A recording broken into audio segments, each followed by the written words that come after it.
y'okutabagana babirekedde omwami wa gavumenti y'anaategeeza kkooti embeera gye birimu naye bo babawadde olukusa oba obuyinza okusaba bbeeyi. So bail is allowed on the following terms. The accused is released on cash bail of 1 million shillings. The sureties are bonded at 3 million shillings, not cash. The accused is warned from leaving the country without express permission of court.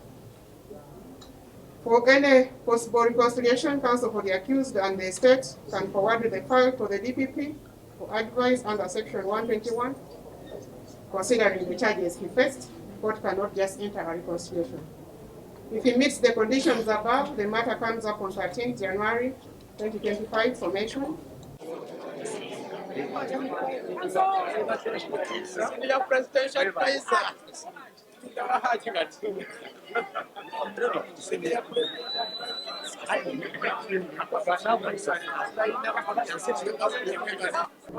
Gavumenti eno yaleeta eddembe n'eteekawo enkola ey'enfuga y'amateeka nti bw'oba ofunye obutakkaanya n'omuntu tekitegeeza nti ate gwe omwepanishingire. Kooti weeziri okusobola okupanishinga omuntu yenna bw'oba olinako obuzibu oba akutuusizaako obuzibu.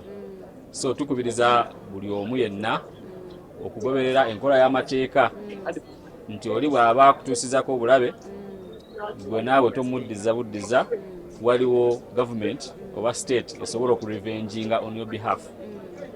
Gwe mugaso gwa courts zino okukola revenge on our behalf. Tetukirizibwa kutwalira amateeka mu ngalo era tukivumirira.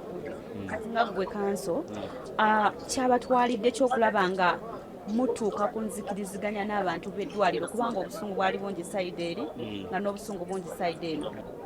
Emisango gyonna gye tuzze tukola tuzze tukubiriza abakilaati baffe okutabagana. Okutabagana kutuyambako okutonoona obudde bwa kooti n'okutambula ennyo nga mujja mu kooti, kubanga emisango gikoleddwa nnyo ebweru eno naye nga tegituuka eno mu kooti.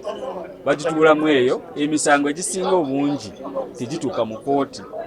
Mugimalira eyo egy'ettaka, okutakkaanya biki, ne mutuuza abakulu ne bagigonjoola gye gisinga obungi.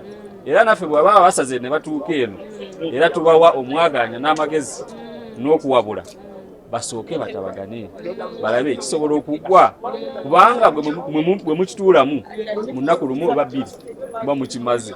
Naye bw'okireeta eno ate mu kooti kirwawo okwo ne mubeera nga mutambula mugaa tetufunye bwenkana, naye nga eno nabo muleetayo emisango mingi ne gibasukkako ne giba overwhelming netambula mpola mpola.